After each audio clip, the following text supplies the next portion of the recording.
Welcome to the Kim Honeycutt podcast, Flip Your Lid. Kim Honeycutt is a psychotherapist.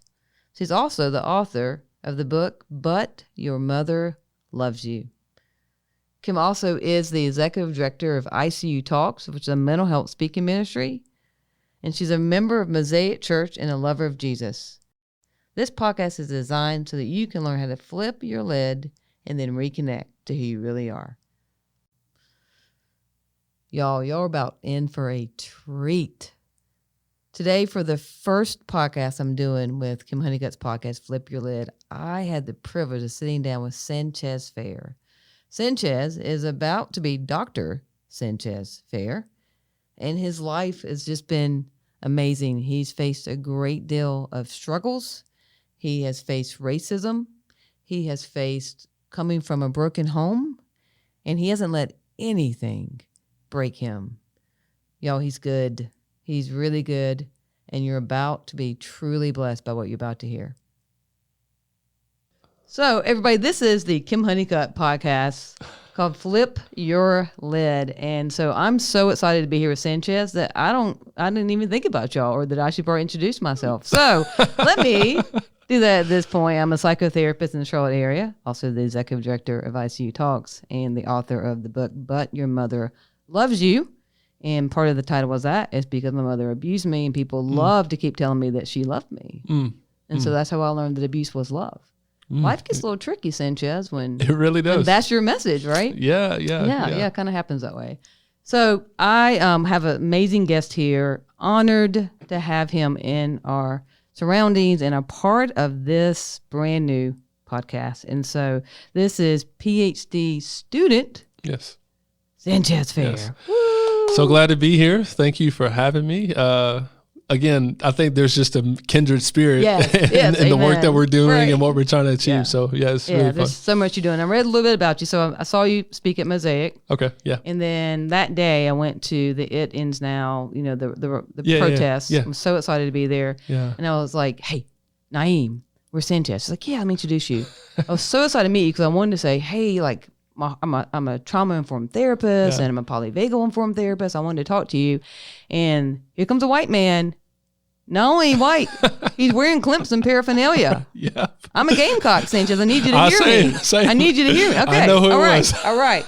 And he interrupted us and no more Sanchez. And my hatred for Clemson deepened that day. But then I heard like 8 amazing ministers speak. And so I got redeemed. I came back to loving all people, right? Yeah. So I'm back to that. Yeah. So from that point, I've kind of tracked you down because I just knew there was something there. And I just would love for you to just speak into your testimony a little bit and then speak into how racism has very much affected your life. Yeah. So I'm actually from Clemson town. So I'm one of those guys. I love sports. I love education. And so I'm somewhat neutral. Right. Like anything for the state of South Carolina to win, because that's where I'm from, I'm going to be for it. But I prefer the Gamecocks because thank you. I knew it. That's where I was going to go play basketball. And so being from Greenville, South Carolina, I grew up in, it's ironic that every city essentially has a impoverished section that is always the west side. So, so it's just ironic, right? It's not probable. So anyways, I grew up in West Greenville. And it's kind of this weird thing, like I'm a city boy, but I'm also a country boy because my grandfather owned a couple of acres out in the outskirts of Greenville, South Carolina. And college came around, went to high school, or middle school, elementary school was inner city, very much middle class, suburban, black and white, strong middle class economically. And then my 8th grade year, we had some, because of a racist event in middle school in 7th grade where I was accused of stealing one of my best friends' money, his money out of his wallet, and the guy that stole it didn't confess until the end of the year. And so I literally had 160 hours of community service. I had to actually go to the police department, sit in a cage, and then every weekend for 7 months, I was in the local jail or courthouse doing jury duty. Wow. 7th grade, 12 years old. Wow. Couldn't play basketball. And the only thing I had was music. And then when I was quote unquote exonerated, I never received an apology from the school. My best friend did, and his dad did. And we were actually really good friends up until college. And funny story, I was thinking about it on the way here, my PhD journey, because he had diabetes, they always called me Dr. Sanchez. And I was like, man, I want to be Dr. Sanchez. And so I was a guy that, in case he ran out of insulin or needed a snack, I was kind of his accountability, but that was kind of my nickname. And full circle, here we are, 20 plus years later. And that was my first introduction into racism, like me experiencing it. My parents had always raised me like, keep your hands out of your pockets. Don't look white men in the eye, yes, sir, no, sir, be respectful. They taught me how to talk to white people. Then, end of 7th grade, we went to 8th grade year and we moved out to a small town, Powdersville, South Carolina, rural. Is where I really encounter rich rednecks, if that's such a thing. And I hate even using the term rednecks, but that's what they culturally identified as. And so, and then, we had our bouts in high school and then college. As I said it before, I had a couple of basketball scholarships, but I knew that I wanted to do music because I was a better musician than basketball, but I was good and decent enough. And so we chose to go to Southern Wesleyan because Clemson did not have a music program or a music major. Right, because they have cows and they have football. That's it. Yes. We don't need anything. And a really good engineering program. There's that. And so, you had and to bring fishing that up. and all that stuff. So, but I did a dual enrollment program where I spent time on Southern Wesleyan's campus playing basketball and at Clemson. And so, and then years later, I signed a record deal, toured, and was in the Christian music industry and experienced a lot of racism firsthand. Wow. They didn't really know what to do with, how should I say, truly ethnically black and white men who came from a very Pentecostal background, very diverse, very musically inclined, and we didn't settle for cheese. I'll leave it at that. So experienced that, ended up in Charlotte in 2011, and the rest is history. And so here we are on this journey, 9 years later, working on my doctorate at Gordon Conwell in Redemptive Leadership, which is focused on multicultural leadership and redemptive organizational structure. And so really, really taking organizations, building healthy culture.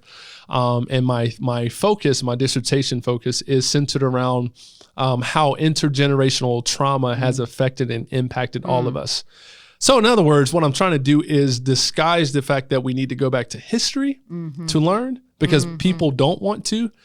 And I'm hopeful, and I'm hoping that by me saying trauma, it provides an opportunity for us to step back in history and to see how we've all been impacted. So yeah, very much. Yeah. And I'm sure part of your journey is your own personal history. Absolutely. Of going back, because, it's really easy to get resentful and bitter. Yeah. And to be 12 years old. Yeah. Even if you had done it, Yeah. it just seems so disproportionate. Absolutely. And, and it's kind of like, it just compounds upon one another, right? Like, so my mom and dad divorced when I was 4.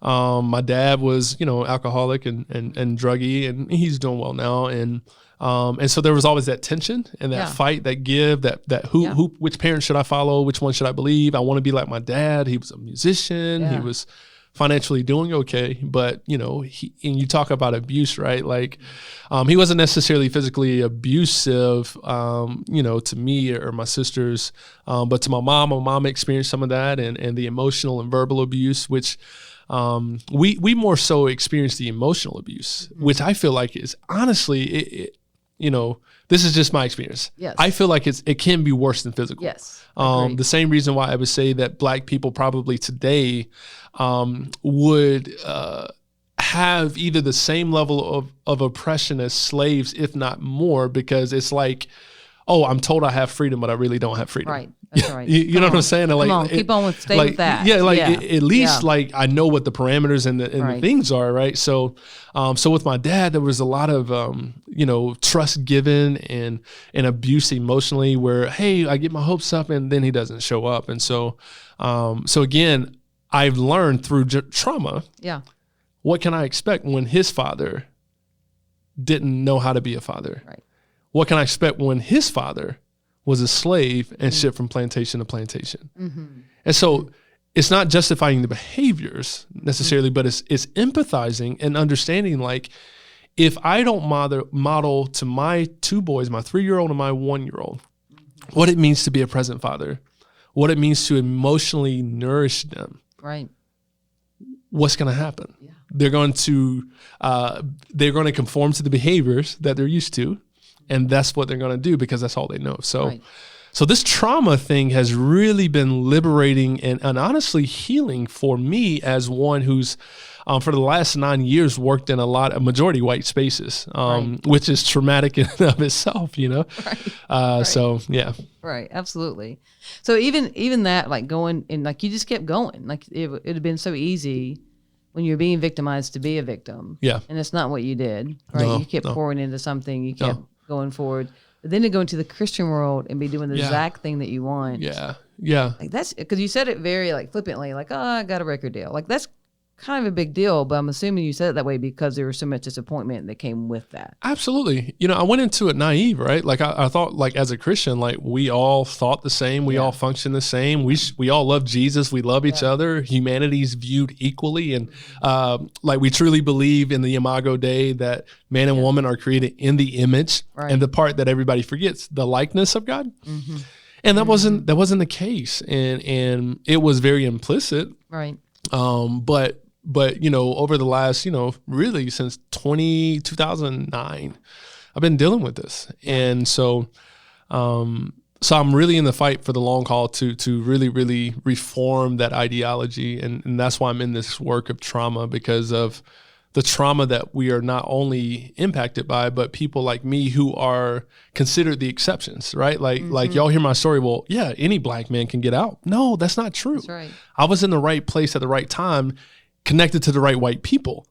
Yeah. You know what I'm saying? Like I had this epiphany, like when we talk about it from a spiritual perspective, no person of color or minority can spiritually be free without going through politics. My white wife, my in-laws, they can. Yeah. Which is why, you know, many white people, especially white evangelicals, are just like completely oblivious to these realities that we're facing right now. Like, that doesn't exist. It's a heart thing. We should just love one another. Yes, that's privilege, you know, and a part of that is what I would call white immunity. You're just immune to the realities because the system benefits you. So in order for me to liberate my family and my friends and my community and people that I know that aren't connected to the white people and they don't have the education, I have to play the game. Yeah. And I have to try to reform from the inside. So yeah. How do you handle that emotionally? In the sense of people, I'm sure people say things to you like you're like they'll say, oh, you have a strong vocabulary, or you're very intelligent, and there's racism in those statements. Absolutely. So I learned because I did suffer from severe depression and still do and have learned in the last 8-9 months how to build like healthy boundaries. Yeah. So like a lot of my friends have been getting on me lately because I'm not as quick to respond. Good. And a part of that is because I'm going back to my contemplative state of mind of just being present in the moment with everything that I do.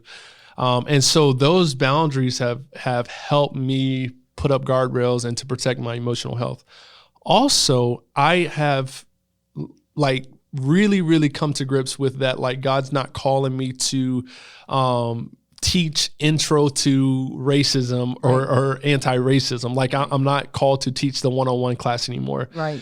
So I've built a resource. I've done what I should have done it and what I could, to help people. That's my podcast, Token Confessions. So if you want me to answer these petty questions, go there.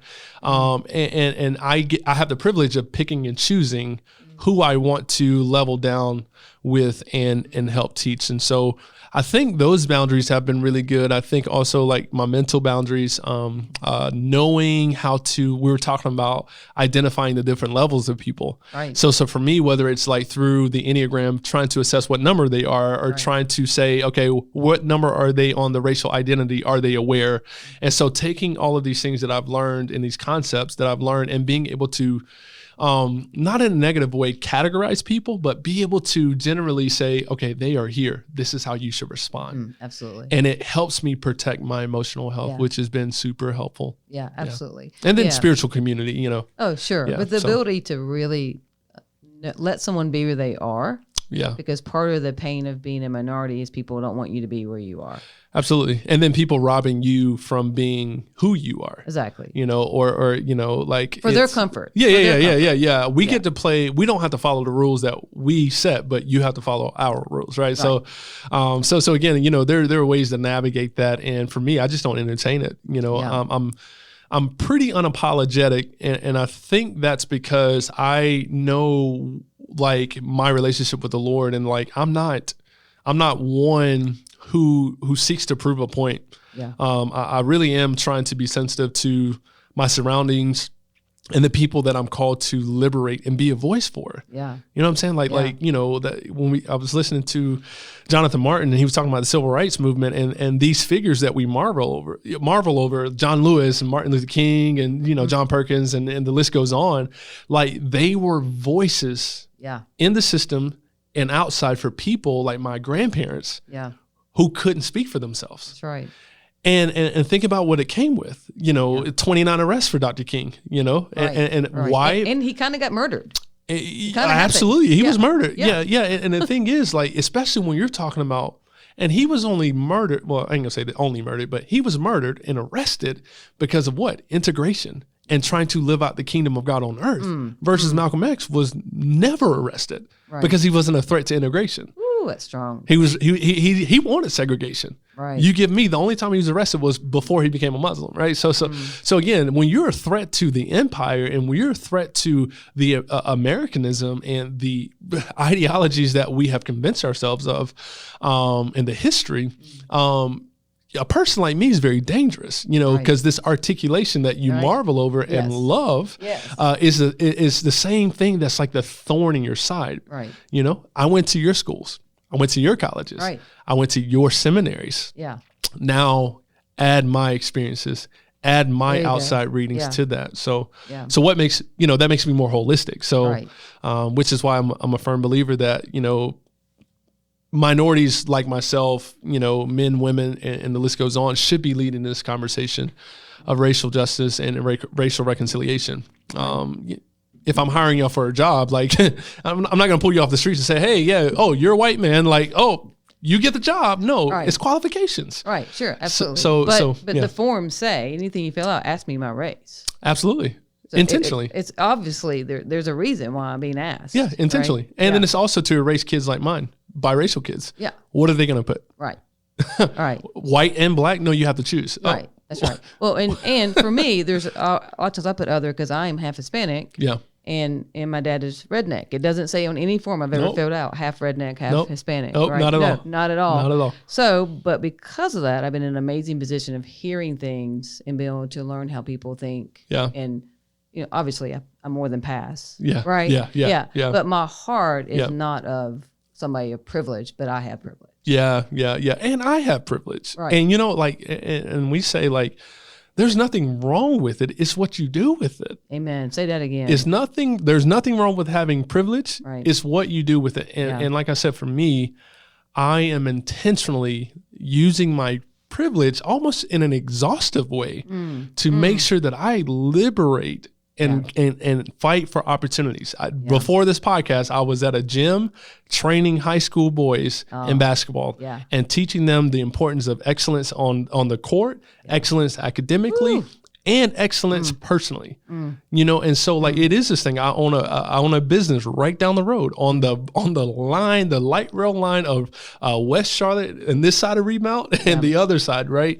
And again, creating opportunities for kids that we partner with, like Urban Promise, for them to, hey, come learn about this, you know, pretentious coffee and food program we have. Right. Let us teach you how to build your own business and work for yourself and work for the Lord. So yeah, that is so beautiful. That's amazing. Yeah. So when I was, this is the only smart thing I've said in my whole life. When I was 5 years old, I asked my mom what I had to do to be equal to my brother and my dad. Interesting. I could already see the favoritism based on gender, the eye contact, the different ways they were treated when we were in public.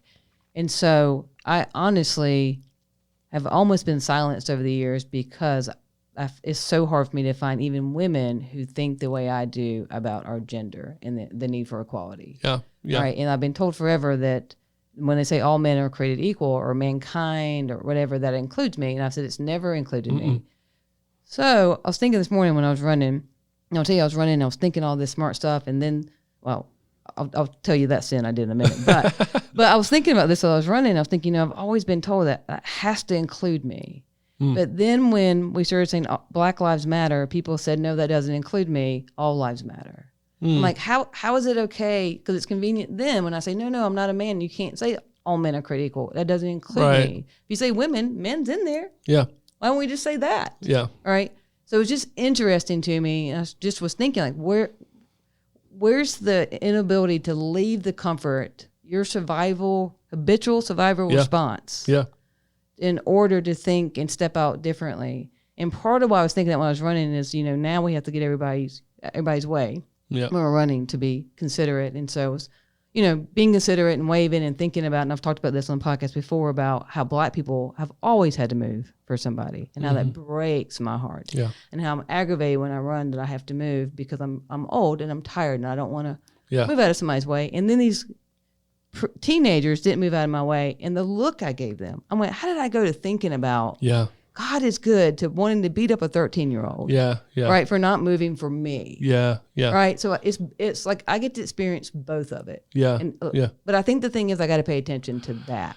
And we're all on a journey. And I think, like, just because, like, they're hearing us talk, who's ever listening, like, it doesn't mean we have arrived. It's the fact that we are on this never-ending journey. It's a marathon. It's a lifetime that we get to run and to fight for. And again, I do the same thing, right? Like, but for me, I think even to your whole, like, Black Lives Matter versus all lives matter, I do believe in the fact that America needs to center Blackness, because Blackness has really, not really, it has formed this country in almost every food, entertainment, business, economics, politically, like nothing politically would be established without slavery.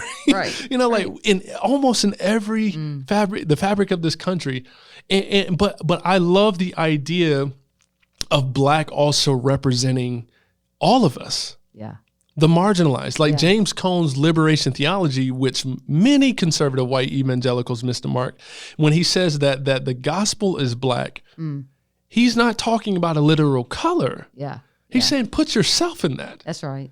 Put yourself in the lowliest place. Me, the adulteress. Right. I matter. That's right. This gospel's for me. Me, right. the LGBTQIA, I matter to God. And it's about centering ourselves and putting ourselves in this story. And so for me, with Black people, particularly Black women in America, being the most marginalized, we need to center this.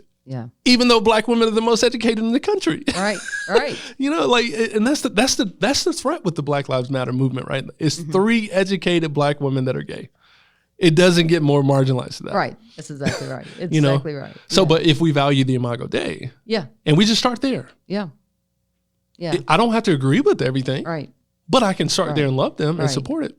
And what's another reason why I think you talking about intergenerational trauma is so related, because the more I deal with my personal trauma, I hold space for other people, and I don't make what you're going through about me. I can just hold space. With you. Thank you. You have, and Robin DiAngelo talks. She does one of the best jobs at talking to that issue of, whether it's her chapter on white women's tears, or like you're literally making it about yourself to derail subconsciously. And a part of that is cognitive dissonance. It's you have to like settle that dissonance that you feel. So to explain this theory, it's like if I smoke cigarettes, right? I don't want to stop this behavior. So what am I going to do to justify the behavior? I'm going to eat. I'm going to be a vegan. I'm going to run 10 miles a day. I'm going to work out 7 days a week because I can justify the behavior. Right. And so what we're doing now is like, whether it's churches are hiring token Black exceptionals or whether we're having conversations with Black friends or reaching out to Black friends we hadn't talked to in 20 years to settle the dissonance. And that is not, that is still decentering the conversation. Right. And, you know, and again, I think we're in a unique time where not only spiritually, do I think the Lord is giving the whole, like the church to reset and the world opportunity to reset. But I think if we can reset our minds and really center the conversation and keep it focused, then I think we'll see true change. Amen. Absolutely. I really do. And it starts with dealing with the trauma. Right. That's right. 400 years of slavery. Right. 1619. Right. And some would argue that Africans were here before the Europeans showed up because they were in cahoots and having babies with the Indians. So some would say that, right? Right. And then you go from slavery, the Civil War, slavery ended, no therapy. Right into what? Jim Crow. Right. No therapy. Yeah. Right into the Civil Rights period. No therapy. Yeah. Zero mental health assessments and opportunities for people to process what they experienced as a child, what they experienced as an adult, and what their parents went through. Right. So part of my trauma research is centered around post-traumatic slave syndrome, which speaks to the behaviors, the responses to these, whether it's people derailing the movement. Like, again, like the reason why the civil rights movement didn't really take shape or form until Selma was because of what? Because of the stance on abortion that the Republicans were fighting for, the feminist movement that excluded Black women, all of these counter things, you know, derailing the movement, you know, and with it ends now, you know, we are a racial injustice focused organization. We focus on racial injustice, and we've had people, well, what's your stance on, you know, are you affirming it? Man, listen, we affirm the Imago Dei, but that's not our organization. Right. We are centering this on racial inequalities. You cannot be distracted. But that's what happens. Yeah. Because we don't want to deal not only with the trauma of people, but we don't want to deal with the issue, which to me says we really don't want to move forward. Yeah. We're good. Yeah. We're good with you can vote now. You can ride the public bus. Because women since 1965, Black women, 1965. Right. Like, I don't think people know that. Right. My mom was born in 1963, which means my aunt was the first generation of women to vote. She was exactly 18, I believe. Wow. First generation. Yeah. And again, we can only track 6 or maybe 7 generations in the first. Yeah. So there's a lot of firsts in my family. I'm the first to, with my mom, you know, out of all 6 children, like to go to college. And to go get a master's and now, you know, a doctorate degree and all that stuff. And like, there are a lot of firsts for African, especially in the South. Yeah. Southern Black people are very different than Northern Black people. Right. And even though racism was still in both places, there was still a bit of an exceptionalism and educational opportunities by proxy of the North. But, you know, yeah. So anyway, I don't even want to go into that my theory on that. That's great. So how did you learn about the Enneagram, and how are you combining that with your education about trauma? So I learned about the Enneagram in 2015, when I was deconstructing.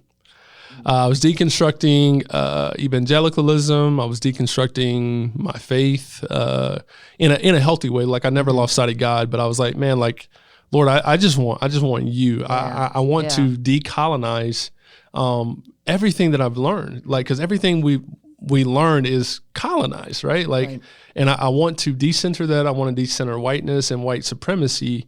And again, that's an ongoing journey. And so 2014, I started my seminary journey, hated it because I felt like I was being colonized. Yeah.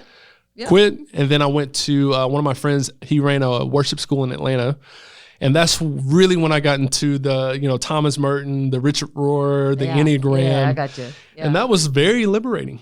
Yes. Very liberating. And then I discovered I'm a 4-wing 3 when they were still doing the wings. Yeah. And so very introspective. So, you know, it explained why I process. I think strategically about things. I really think deeply about things. I'm emotional. And so using the Enneagram has helped me to honestly control my emotions. You know, as an artist, as one that like is when I'm healthy, a perfectionist, it's really helped me to really evaluate myself and myself spiritually, and then to find ways to connect with Scripture in a way that benefits me. So I'm always like the abstract guy. So like, if we're preaching on Jonah and the well, I'm going to preach a different angle. So, so with that being said, by me learning about every number. And then I started to say, okay, like I'm going to learn about these. So I read the books and listened to all the podcasts. And then I just began to just notice certain things, and I would look for certain behaviors or responses, or how do they respond when they're in crowds and outside of crowds. And then that allowed me to be able to pinpoint personality types. And then what I'm currently doing is trying to assess those personality types and see if I can identify the type of trauma that they've gone through. So like with 8s and 7s, what I've learned, or what I am learning and trying to pin down, is like there's a level of insecurity, which is why they are bold. And there's a level of, it's like, you know, Jay-Z talks about the bully analogy of like you want to hit them before they hit you, so they don't see your weaknesses, right? So you were talking about, you know, being an 8. And, we're the best, by the way. Yeah. And, you know, and so for me, assessing that, you know, and insecurities, you know, and in my friend circles, a lot of my 7 friends, or my 8 friends and 7 friends, like some of them have like come from broken families. And so even learning something like that, learning that most Black people and Hispanic people that have come from divorced families, they tend to be a 3, whether it's a wing or dominant. So most of my Latino friends are 2-wing 3s or 4-wing 3s, and same with a lot of my Black friends. So there's no data on that, but that's just kind of my thing. And then I'm saying, okay, cool. Now I can kind of assess like what kind of questions to ask about their family. And then I start to say, okay, so your parents split up. So, well, how did that make you feel? You know, what did you emotionally go through? And again, that's just my way of dealing with it. So, I don't know if that helps. So, it does, because I think there's so much, and you know, when people start off with the Enneagram, it's so simple, and then it gets incredibly complex, and so intriguing, you know, of it. But anything that helps us to be able to stay in a conversation. So part of those I try to teach people was that when you're in ventral vagal, right, in parasympathetic, you can hear and stay in a conversation and disagree. The minute I go into a trauma response, the minute I defend, the minute I have to have a racist defense mechanism, the minute I have to go into fawning and say, oh, but you're okay now, aren't you?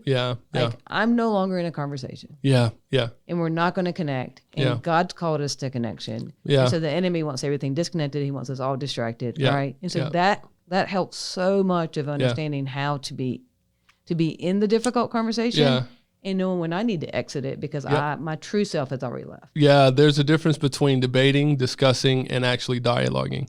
Yes, huge difference. You know what I'm saying? And so like, you know, and going back to your earlier statement about how do I engage, like if it's not a dialogue, then I'm probably not going to have the conversation. You know, I've had friends, you know, especially lately, you know, sending me videos of Thomas Sowell, the list goes on, all these token, you know, Black guys and, you know, apologists. And for me, I'm like, I went through that 7 years ago. And so I don't feel compelled to take myself backwards. I've already moved on. And so, but it is one of those things that I'm not here to debate people. You know, like I'm on a specific mission and I'm focused. That's right. And so, you know, I'm not trying to have a discussion, you know, because that's still like a defensive posture. Right. But if we want to have a dialogue, man, that's where the healing takes place. You know, I love it when people say that I'm here to learn, and then I'm like, no, you're not. You're here to ask me questions so you know where I stand. And then I don't give you an answer because I don't play into dualism. And then you leave like, well, what's your side? Well, let's just make him a progressive because he disagrees and critiques what I believe. Okay, cool. Let's make him conservative because he critiques what I believe. So it's man's self-worth is the hardest thing, especially for Black people. Imagine if Black people didn't deal with self-worth and identity issues, and they actually believed in themselves, right, knew, like, understood how smart they were and they are. That's right. That's power. Great power. That's the thing that I believe America fears, is the fact that when Black people like myself, amidst my trauma and my racist experiences, when I become confident, man, that's where the power is. But we don't realize, like, that's our greatest power as Americans. Right. Is Black innovation, is Black self-worth and dignity. Yeah. Absolutely. You know, and so we shouldn't be threatened by these things. But yeah, I don't know. And then that's why I am in this trauma thing and healing, for myself, and learning, like, man, this is why I tick. Because of this. Yeah. Because this has not been dealt with. Because my dad went through this. My dad doesn't know how to father, and I'm insecure about being a father. Yeah, well, I'm sure. And so, like, man, as I learned that, I'm like, oh, man, it wasn't my dad's fault. Yeah. Yeah. Like, you can give him accountability, but there's no blame. There's no blame. Yeah. Which frees him from shame. Yeah. Which is what we're talking about, right? Like, so it frees that person, like, hey, like, you can truly walk in freedom, but yo, that's even tough. Yeah. Think about the Israelites, like, coming out of Egypt, like, okay, cool. I'm in the wilderness, heading to the promised land. Right. Man, I'm going back to Egypt. At least I wasn't starving, at least I had meat, Yeah. I was going to die full, like we really don't know what to do with freedom. And because many of us don't know what freedom tastes like. Yeah. We really don't know. Yeah. And on a small level, for anybody can relate to that, if there's something you're struggling with, and I will say, well, what have you thought about this? Yeah. Well, I can't do that because what if she gets mad at me? Yeah. Well, what about, like, we all have our barriers to that freedom. Yeah. And so I do think we can extrapolate that and be able to look at what our Black and brothers and sisters are going through to have understanding how it's so hard, even though it's something that you want and need. What are the internal issues that keep me from there? Yeah. And then I just don't want to add to someone else's inability to get somewhere. Yeah, man. And the way to not do that is by listening. Yeah. Why do they tick the way they do? Yeah. Why do they respond the same way? Right. Like, surely there's a pattern to this, right? So the same with my story. Why is every west side of every city, like, quote unquote, the poverty ghetto, right? Like, there's a reason. So if we say, like, man, like, surely not all Black people are lazy. Right. Surely there are some Black people pulling them, quote unquote, air quotes, themselves up by their bootstraps. Not all cops are bad. Right. Surely there's more to the situation. Right. We have to develop a passion and a zeal to get to know the why. Yeah. Yeah. And you can't do that without, it's more than proximity, learning about the history. That's right. Learn about what they have been impacted by. That's right. What does trauma look like? What does a conversation about trauma look like for Black Americans? You're not going to find a ton of stuff. Right. It's just now, like, I feel like, maybe Gen X is like the first generation to really start to lean into it. I'm sure there's some boomers, but we're just now getting material to read about and say, this is a possibility of why we go through what we go through. Right. Absolutely. And so I said it earlier, like, we're in the stages of a lot of first, post-traumatic slave syndrome. That theory came out in 2008. And for me, it's a great theory to understand Black people. But guess what she does? Dr. Greene, she talks about the history. Right. She walks you through history, through slavery, through Jim Crow, through how Black women were experimented on and still are, and how if I go to the emergency room because genetically, quote unquote, I have a higher pain tolerance than y'all, they're not going to treat me. And that stuff still exists, or how I can't just call actually I have the privilege, because I'm married to a white woman, to say, hey babe, like, I've been in the waiting room for 3 hours, come down here. Yeah. And I have the privilege to call her and she can come down there and make some noise. Right. But that's not everybody. Right. But if we can take the time to understand these things, first of all, it's humbling. Yeah. Second of all, I think it will allow us to empathize more. And then it'll give us an opportunity to really to uplift people. Right. To uplift people. And then that belief happens, and then I believe we have a better world and definitely a better economy. Right. And for people to have a posture of curiosity and from listening to, and the lenses to look through are not of guilt. It's just of seeking. It's just seeking. It's just to see. Yeah. And so, and this is from birth on, but like if something happens with your son, there's some rupture in y'all's connection. Like he's upset with you. You have a moment of not the best parenting. Yeah. When there's a rupture, there has to be a repair. Yeah. When there's disconnect, there has to be a reconnect, right? Yeah. The more time that happens between the rupture and repair, the bigger gap there is. And that's so good. That is where behavior gets put inside. Yep. All right. So when people go 400 years from rupture to repair, there's going to be some behavior, everybody. Yeah. Yeah. And then we get mad at the behavior. Yep. And say, see, I told y'all. Yeah. Now think about it from an educational perspective. Segregational schools really went all the way up to like the mid 70s. Right. And I know a lot of a few black pastors that are quote unquote like the OGs that couldn't get into accredited seminaries like your Dallas Theological Seminary, Gordon, Princeton, until the 80s. Like one of my mentors and Dr. Tony Evans, they were like some of the first in like the late 70s, early 80s to get into an accredited seminary. Wow. So we see it within private school, charter school, right? So we still see it. Yeah. But man, like if we can learn like the why, this really exists because of like racism. Right. Absolutely. Then we can't necessarily point the finger. Right. We have to point it back at ourselves, right? Yeah. So like if I'm pointing a finger, guess what? I have 4 or 3 other fingers pointing back at myself. Right. So, yeah. Well, and it also goes into polyvagal theory because you have a vagus nerve. So it's your largest nerve in your body, but it's your largest part of your anatomic. Mm-hmm. And so when there is rupture, there's disconnect, and you're in a trauma response. Yeah, like it affects your respiratory system, digestive. It affects your health. It's autoimmune. It's all of that. So you're talking slavery, whereas people can't be well. Yeah, and part of what helps people to get back into ventral vagal is humming and singing. Yeah. So if you research slaves and what they did, they found ways to try to self-soothe. Yeah. When all was around them was happened to be in a trauma response. That's why music is essential to black people. That's right. Right. My wife says it as a white woman. She's like, I just don't get why we sing the Star Spangled Banner. Like we should be singing the Negro National Anthem. Yeah.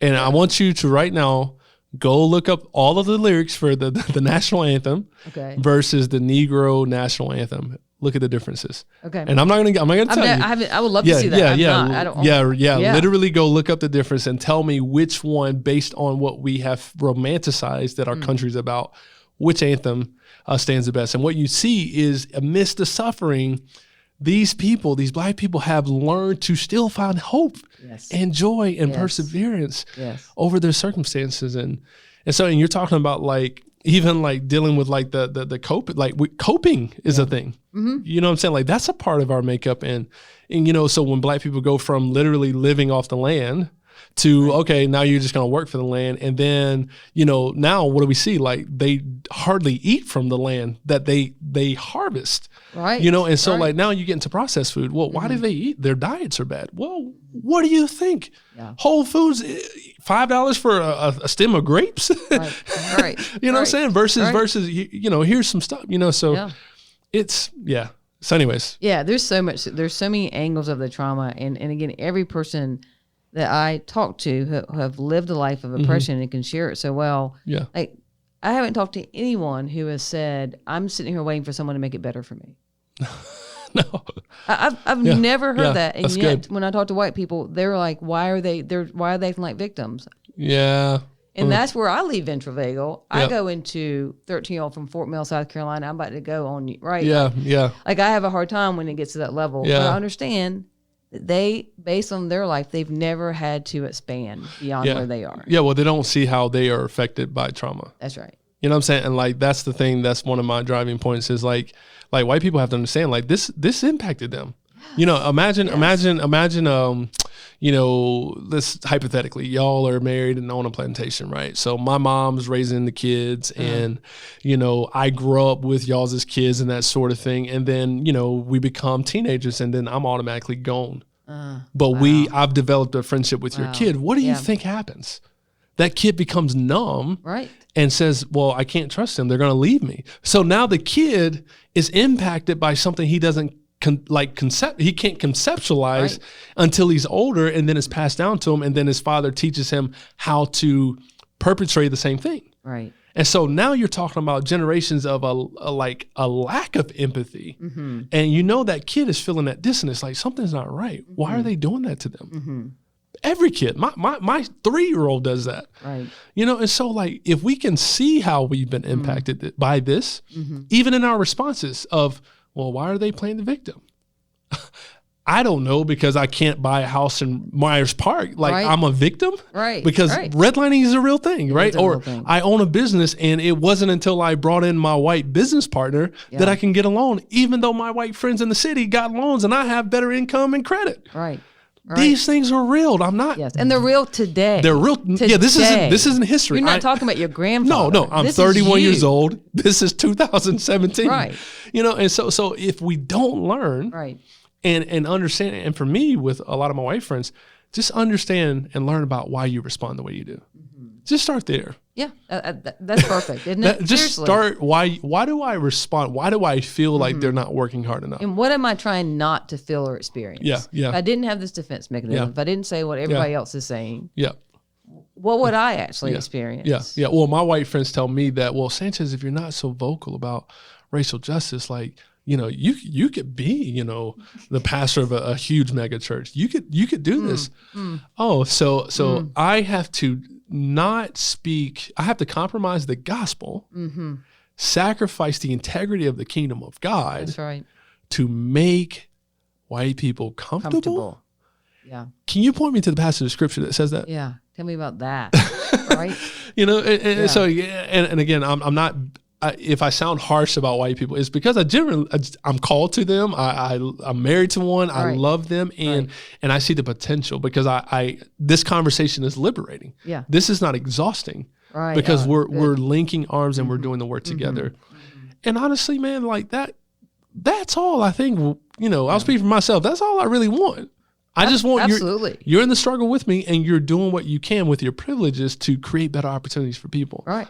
You know, and that's my thing, is that I don't hear any minority asking too much of anything. I just don't. I think it's just easy. And I don't think they're asking for handouts.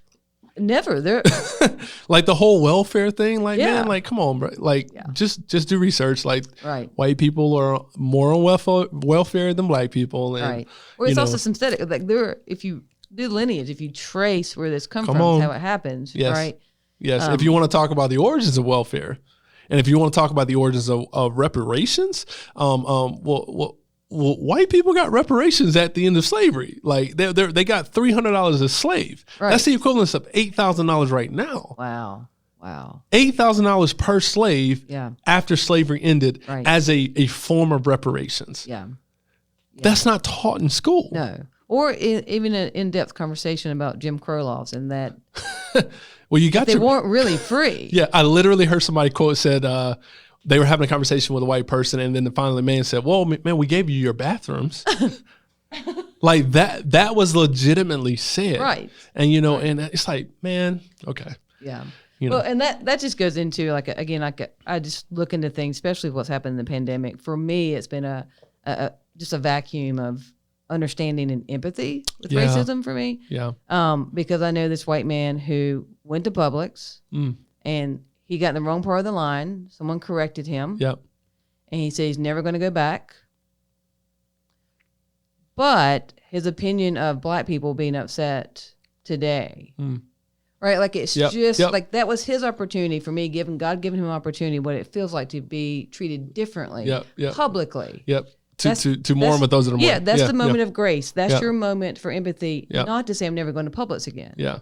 Because Sanchez, if every place you went to you were discriminated against, you said I'm never going back there, where would you go?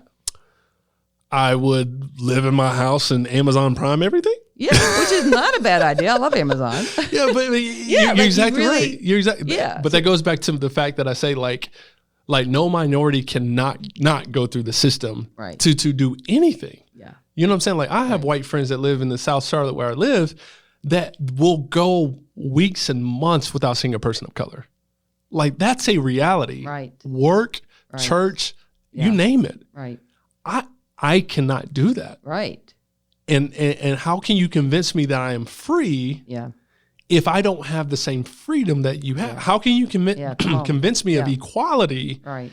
If this, like, imagine that y'all could not function, get paid, own a house, buy a car, buy clothes, anything you wanted. You couldn't do it without going through me.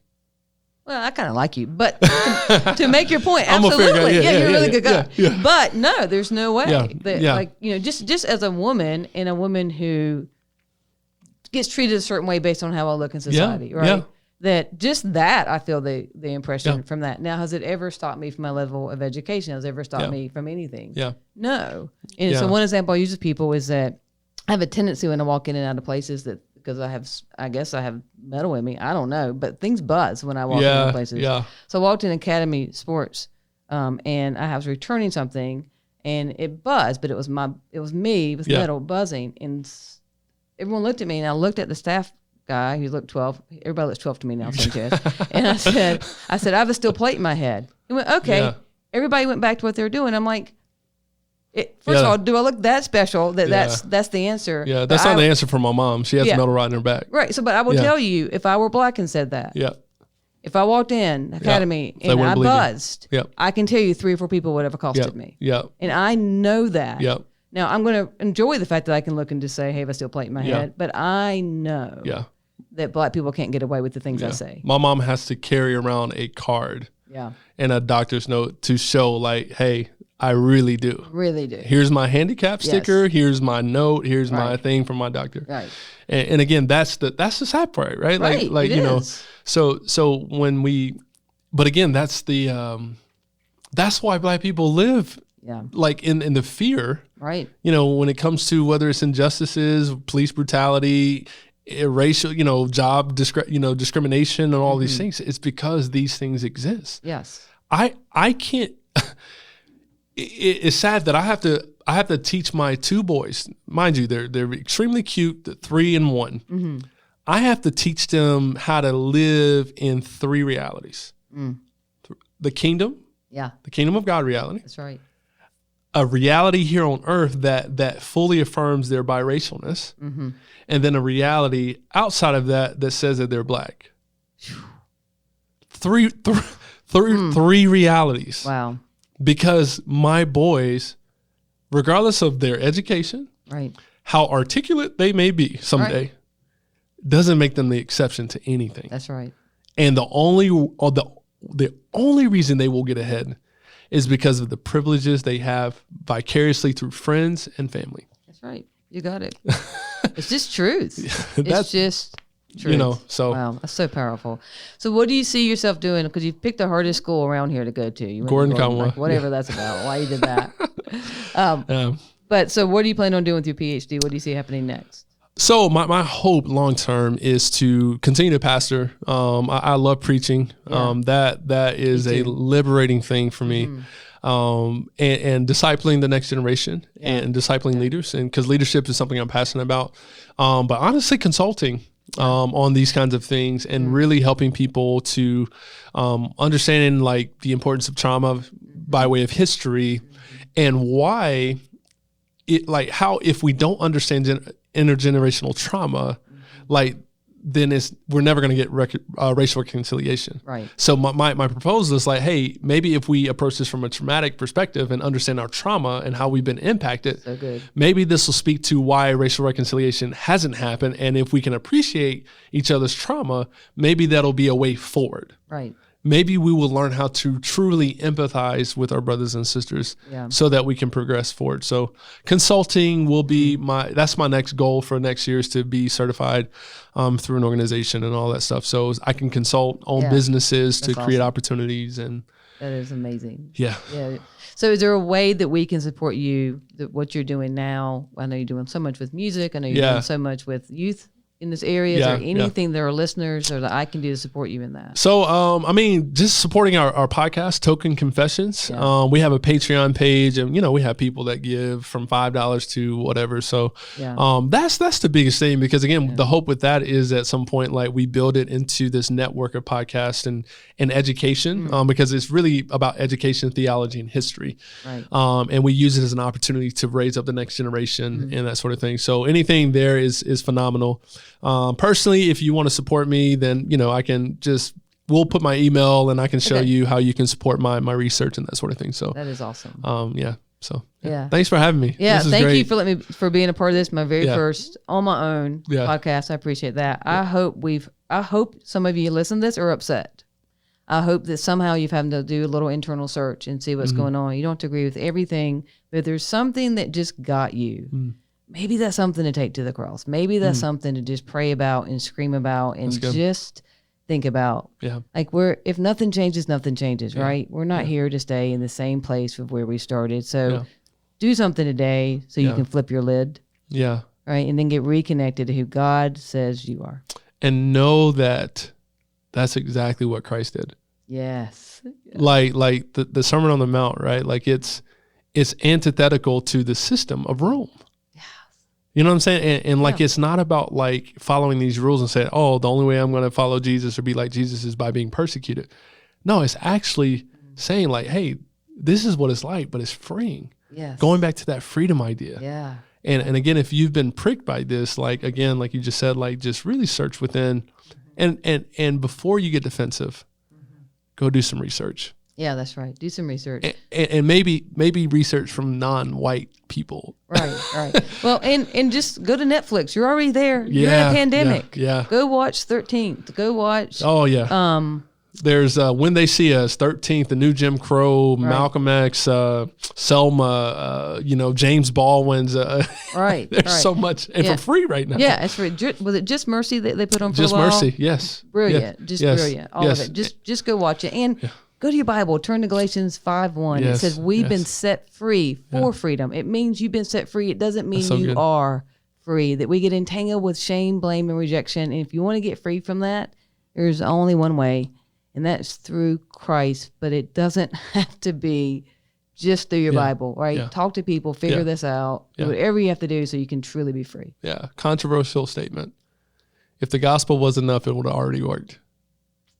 He said it, folks. Double truth on you. That doesn't discredit the gospel. If that doesn't flip your lid, nothing will, right? Yeah. Just stew on that. I don't even want to give you the answer, but stew on that. Well, and just know we stand by that then if it was just the gospel, then you wouldn't go to a doctor, you wouldn't go to a therapist, you wouldn't go somewhere else, right? Go where you can take that scripture and know where to place it, because if you don't know where to put it, if you put a cast on your leg but your arm's broken, you don't get better. Absolutely. All right. Well, God bless y'all. Thanks for listening, Sanchez. I love you. I love you. Thank you. All right. Thank y'all.